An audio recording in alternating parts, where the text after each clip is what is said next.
Mano vardas Vincas, o pavardė Sidaravičius.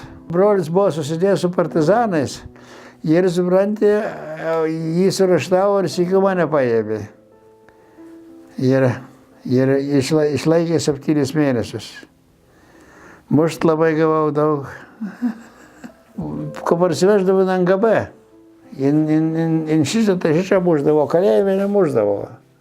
Kalėjime ten sėdėdavome viską, supratat. Jeigu te kadras prasikalsdavo, tai karcerį mesdavo. O čia, supranti, tai muždavo tik šičia. Buvo specialūs mušikai ir lupdavo skuteris. O baisiausia tai yra rapnikas. Baisiausias skausmas tai rapnikas. Kai pradeda duoti per šitas vietas nuogą išrengę, tai negali laikyti. O kam nukritai, tai spyrė, supranti, da gauni. O jeigu nukrenti, tai nemušė, tai guli tyčias, tai supranti, gauni šiknačią patą tai turi keltis. Paskui, jeigu ne, tai šaukdavo kareivius, tai tie kareiviai lupdavo skudurus, supranti. O tas, sakai, o tas tardytojas sėdėdavo už stalo ir rašydavo viską, ką pasakai. Visokias priemonės turėjo, visokias bandė. Turėjo šitą krečiamą mašinką, supranti, elektrinę. Bet tik tada, kai tos elektros jie neturėjo tokios geros. Mano broliai pasodino ant tos, kur krato. Tai da pasijuokė iš jo, sako, tu sieki, sako, tiki Dievą, sako, tikiu. Tai sako, papotarą, tavo užmuš.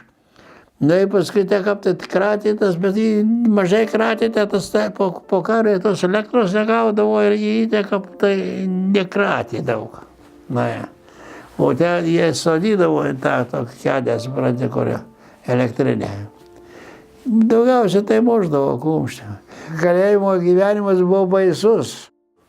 Supranti, buvo vienas, kur 16 žmonių buvo kamera, tai buvo 80-90 kalinių. Tai miegodavom tik šitą, vienas atsisėda palei sieną, kitas ant tarpko, kitas ant tarpko, tik linijom susėsdavo. Baisu buvo, bet vanku buvo baisiausia žinoti, kad tos pilos kameros žmonių. Tai mes, jeigu utėlę pasigavai, tai mane paleidė, laikais ją įsikabinęs. O jeigu nuvežė į kalėjimą, utėlę rado, gal tai atsinčiau, čia buvo ardvėjau. Tai va, šitokie dalykai. O labiausiai mušt gavom tai už tai, kad, suprantat, čia po NGB buvo tokios sudaryta tokia boksą, suprantimus, į tą boksą varė. O už mūsų sienos tik vieną plytą stovi. Buvo Kazlų Rūdos siauro gerškeluko mašinistas. Ir tas mašinistas išmušė sieną ir mus, jis sako, vyrai, užbėgat. Su manim sako, užbėgo. O jisai, buvo tik tas tokia atsprūsta indėta, į langą jis įkišo lentą narų, išlaužė, o mes bėgti negalėjom. Tai paskui mes už tai, kad gavom lietą, kodėl mes nepranešėm, o ką mes sakom pranešti, mes negalėjom pranešti, suprantate, viskas. O tas pabėgo, nežinia, ar žmogų pagavo ar nepagavo, nežinia. Nu, kam aš bėgsiu iš ten, tėvai yra viskas, tai viskas buvo tėvai nukentėjęs, viskas negalėjo. Kalėjime tai draugų nėra. Ten vienas kito bijosi. Yra primeta, žinai, tokių šuniukų. Tie išklausinėja, tai jeigu tu ką pasakysi kalėjime, ką tai jau NGB žino. Kas padėjo išlikti, atnešdavo iš namų maisto. Biskį tai išlikdavo, o tep tai jeigu ne, tai būtų numiręs, bet ten buvo maistas nepapaidėtinas. O čia, kaip atvarydavo NGB, tai ar tave tardys 3 dienas, 4 dienas, valgyti negausi, nieko. Jeigu atneši iš namų, tai supranti, būdavo, jeigu į namų atneša, tai kareiviai sėda, nepagauni, bet jie irgi bolka, ne. Tai jau ten, supranti, o čia neduodavo jokio maisto. Po 4 dienas, kad tardydavo, po 5, bet maisto negauni. Mane vienas iki 8 dienas išlaikė be maisto. Dabar jau suprantat, vis tiek žmogus turi teises, jisai turi yra viskas, Jeigu tai paims, tu gali skūstis, tu gali ieškoti, tu gali kreiptis į prokuratūrą ir bet kur, o tada nieko nebuvo. Jokas nebuvo, žmogus jokas neturėjo teisės. Na, ja.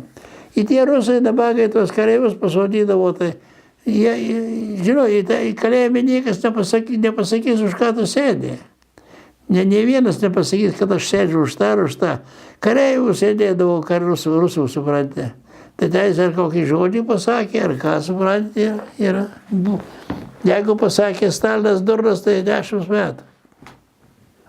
O brolis mano sėdėjo 5 metus. Tai jis jam neprikabino partizaną, tik tais prikabino už lapelių platinimą. Tai 5 metus jis išbuvo komisar. Tai jis biskį didesnis už mane buvo, tai 40 kilų svėrė. Taip jau jisai buvo nupenėtas. Tai va. Ir jisai paskui papasakojo vieną sykį man, tai jau jisai buvo susitaikęs su mirtimi, kad jau užsidegėsiu. Ėmė kažkas tai lagerį sugalvoja, sukėlė straiką. Kad blogais duoda batus, blogais, čia biltokus blogus, duoda blogą apsirengimą, suprantate, duoda tą. Nu tai atvažiavo iš okrugo, suprantate, jau tai iš aukščiau viršininkai ir pradėjo klausinėti, tai vienas ate pradėjo, kad vėl baturiu. Sako, po vieną, sako, vienas pašnekėjo, kitas pašnekėjo, kad neduoda, kad maistas blogas, kad apranga bloga. Sako, gerai, vyrai, gausit naują aprangą, suprantate, bet sako, toli nužengsit su ją.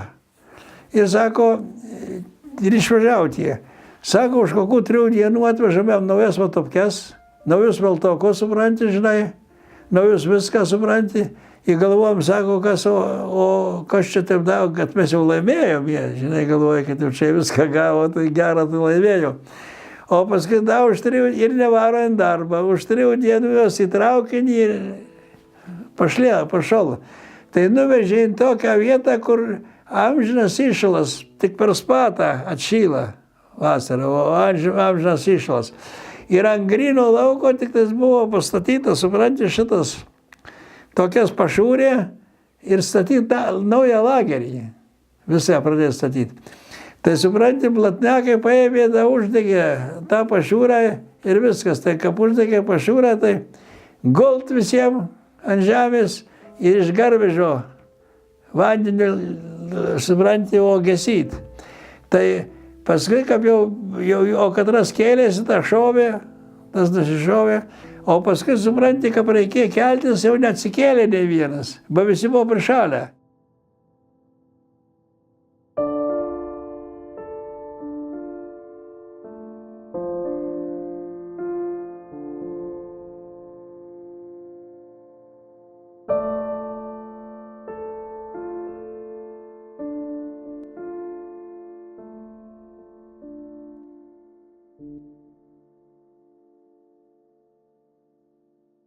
Apie laisvę negalvojau, bet prie tada, kada paėmė tą pasodino. Bet kad man nerado jokios vietos, aš niekur nebuvau susitikęs. Aš buvau susitikęs, bet neįrodė man, kad aš susitikęs, nieko, nei ginklo neturėjau, nei nieko, jau man nieko neparodė, suprantate, jie jokių įrodymų neturėjo. Ir tai paleido, bet tada, kada paėmė, mažai kada paleido.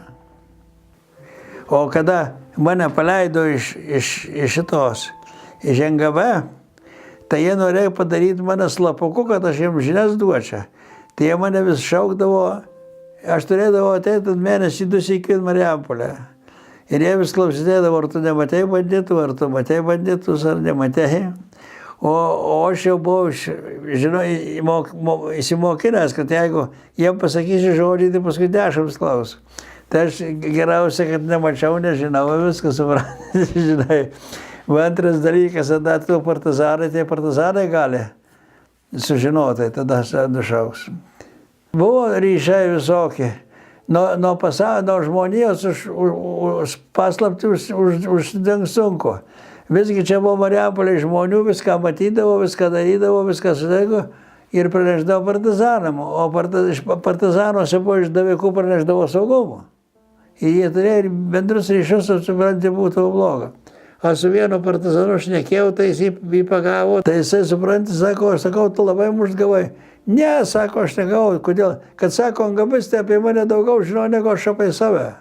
Sako, buvo viskas pranešta jiems, supranti. Buvo išdavikų, praneždavo viską. Aš tokį kostiumą nusipirkau iš Jablonskio gatvės, tai buvo rusų Smetonos laikų kapitonas, bet jau jį neėmė, rusai jisai buvo senas, žmogus jau senas, jis sako per kostiumą, aš nusipirkau tą kostiumą, suprantat, ir gražus kostiumas diagonalo, o tais laikais, žinai, drabužių nebuvo. Nuvėjom bažnyčią, paskui rytą atėjo, suprantat, pasvariau partizanai, kad aš tą kostiumą atiduočiau. Aš tą kostiumą atiduočiau, būčiau atidavęs, man to nebuvo už kada. Bet mane šaukia, jeigu aš atiduosiu, jis sužinos, kad aš atidaviau, tai man 5 metai. Ar 10 tada būtų, 5 tai mažai. O suprantat, o neduot aš jiem nedaviau to kostiumo, sakiau, aš jį pardavęs, man per mažas buvo, suprantat, aš biausiu. Pas mus 6 partizanai dienavoja, beje, anksčiau ateidavo dieną, tik dieną, pabūdavo anksčiau išeina. Tai tie 6 partizanai buvo klone, gulėjo, suprantimo, mes ten tokiam gyvenom, svirne tokiam blogai, ten nebuvo kur gulėti. O buvo pavasaris, jau palaidiniai. Ir mes žiūrim nuo Netičkampio, supranti, ateina tiesiog ar mūsų kokia 20 kareivių vorele, supranti. Tai tėvukas, ką galvos, nuvėjus pasakys tam partizanam, kad mes galvom, kad jiems pasakys, tai jie užkluodo galėjo bėgti paupį ir te krantai, mes galvom, kad jie bėgs. O jie partizanai ne velnio nebėgo, mūrinis tvartas buvo ir mūrai, į tą mūrinį tvartą sulendau, įlipo ant viršų, buvo langelis, pasistatė kulkosvaidį ir laukia, o ateina nie. Tai jeigu mūsų susišaudė, tai ten būtų, supranti, būtų nieko. Bet jie atėjo pro mus, praėjo, kokius 300 metrų, 200 metrų pro mūsų namus ir nuvėjo padavinę. Jie šito nežinojo, matyti. Jeigu žinojo, tai būtų šaudę visus į mus, visus, tai niekas nebuvo. Atvarė visą diviziją kariuomenės ir užpuolė, Kalniškę apsupo, 40 partizanų nušovė. Ir suprantat, jie iš pradžių tie partizanai nebuvo, susidarė bunkerius, nieko, paskui jie darėsi bunkerius, o įsikė, jie buvo galingi tie partizanai buvo. Tai paskui peršukavo visus miškus, visus kampus, visus žmonės, visus ūkininkus. Tai tada jie ten Kalniškės mišką subėgo, tai jis iš Kalniškės miško laikėsi, bet kur tu įsilaikysi, jeigu yra kareivis prie kareivių. Supranti, kur tu... bet ten kareivių daug nušovė navagų. Ten kokia tai partizano žmona buvo įsinešus kulkosvaidį į eglę ir į tą skynė rusus. Bet paskui rusai apžiūrėjo, iš kur šaudo ir jie davė, tai jis nukrito ant žemės. Ir paskui simne ant rinkų suguldydavo. Paskui neguldė, o įsik tai būdavo parvežę ant rinkų, sumeta ant gatvės tuos negyvus partizanus. Paskui čia vieną dieną gulė mūsų su broliu tokioj fotorakoj, klausom tik tais, kas čia, išeinam, tai atskrenda vokiečių lėktuvai, supranti jau. Po 6, čia 6 važiavo, paskui užpakalį 6, dar 6, tokias visa virtinė. O Mr. Šmitas, supranti, žinai, vokiečių naikintuvas, nežinau, kaip gyvatė aplink tą eskadrilę gina. Ir supranti, kaip jau jie priartėjo prie Marijampolės, tai rusai pradėjo šaudyti. Tokios kitros buvo patrakėlės, ir tokie kamuoliukai ant dangaus šoko balti nuo tos patrankos. Bet paskui, kaip jie tik pradėjo šaudyti, tas Mr. Šmitas tik nusileido žemyn ir pažemė, vien Marijampolės nutiko patrankos tuoj, supranti, ir viskas. Ir ant pietų jau pas mus buvo padoviny, suprantat, jau buvo vokiečiai. Ir paskui skrido rusų lėktuvai 2.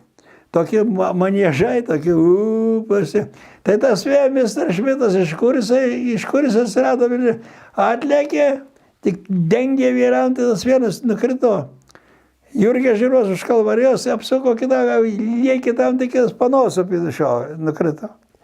Ir tas, kur panosupį nukrito, tai šoko lakūną su parašutu. O mano tėvukas ėjo per apie gyvulius vaikščio. Ir tas nukritas lakūnas sako, tai irgi buvo durnas, kad jisai klausė, kur į Rusiją bėgti. Kur į Rusiją, kad rašo Rusija. Taigi rūpužo lakūnas turėtų žinot. O tėvukas sako, kur tu bėgsi, sako, žiekana uždovanės, jau vokiečiai eina. O, nu tai čia dovanė, tai uždovanės vokiečiai ėjo, vokiečiai sako, jau einatės. Nu, tas rusas pažiūrėjo, nuvėjo. Nežinau, koks jo likimas buvo. O prūsų, matai, prūsų karai buvo, tai ne rusų. Jie, suprantate, ateidavo pa žmonės, tai jeigu ateidavo pa žmonės, tai daugiau nieko neprašydavo, tik ajer išpek. Tai kiaušinių ir lašinių. Tai ajer išpek. Bet jeigu prūsas davė tam, jis užmoka markėm. Bet kad prūsai eina į Rusiją, tai buvo rūpužė gražus, rankojas susiraitoja, kaklai atsegioti, vyrai blizgėjo, o kaip jau bėgo, broliai buvo sudykę. Ateina pas mus du rusų karininkai ir prašo valgyti. Mama padaro tokia valgyti, tie karininkai apsėdė, supranti, kambarį ir tie karininkam davė valgyti. O čia per kaimą atvaro gyvulius rusai, rusų kareiviai. Te karvių, arklių, avių tokius varėsi, jie supranti, matyti maistą. Ir užeina tas rusas į kambarį ir kaip jisai pažino, kad ten ne rusai. Jis tik automatą nuskrendė ir rankas ant viršų. Ir tie iškėlė rankas ant viršų, supranti. Nu, ir kaip iškėlė tas rankas ant viršų, tai supranti, prūsai te buvo. Vokiečiai, bet jie buvo rusišką uniformą apsirengę, jie kaip tai likę, papuolę po frontu, rusišką uniformą apsirengę, ir viskas. Nu ir paskui įsivarė tuos vokiečius ir mano tėvuką įsivarė sėkiu. Ir paskui įsivarė, tai tėvuką užpuolė, te tardė, klausė, sako, ką sako, tu vokiečius laikai. Sako, aš nelaikau vokiečius, sako, aš laikau rusus. Sako, aš jų dokumentų netikrinau, sako, jie ir rusiškai buvo apsirengę, sako, aš nežinau. Tai jį palaikė 3 dienas, teko miške po žemę, bunkerį ir paleido. Paleido, nepaliko. Tai va, tai paskutinė vokiečiai, bet iš ko tas rusas pažino, aš neįsivaizduoju. Tai jei vokietis eina, tai reikia pas vokietį nusimti kepurę, supranti, ir Heil Hitler pasakyti, ir jau prieš vokietį viskas. Ėjo mano švogeris, paskui Janekas, Pečiulių ir Kreivus Stasys iš Punsko, iš bažnyčios. Ir atvažiavo, sako, toks kreivas prūsukas, jaunas. Ir jie nenusėmė kepurių prieš jų, jis ant dviračio važiavo. Tai tas sustabdžio, susėjo pistolėtą ranką ir jis visiems nukius išmušė, nuvėjo. O aš nuvėjau Punską į bažnyčią, ir stojo prūsas tokių laiptelių. Aš einu, tas prūsas, kad aš nieko nesuprantu, tai ką aš nežinau, ką esi ta. Paskui tokia moteris sako, vaikelė, ant tavęs prūsas reikia, kad tu nenusėmėjai kepurės. O aš yra vaikas, aš 10 metų vaikas buvau, tai ką aš ten. Tai prūsas ant manęs reikia, bet jis mane nieko nereikia. Sako, jis ant tavęs reikia, kad tu nenusėmėjai kepurės. Reikėdavo prieš prūsą nusimti kepurę prieš kiekvieną. Buvo jokio įstatymo nebuvo, kad norėjo nušovė, kad norėjo užmušė. Jokio įstatymo nebuvo, nieks žmogų neatsakė.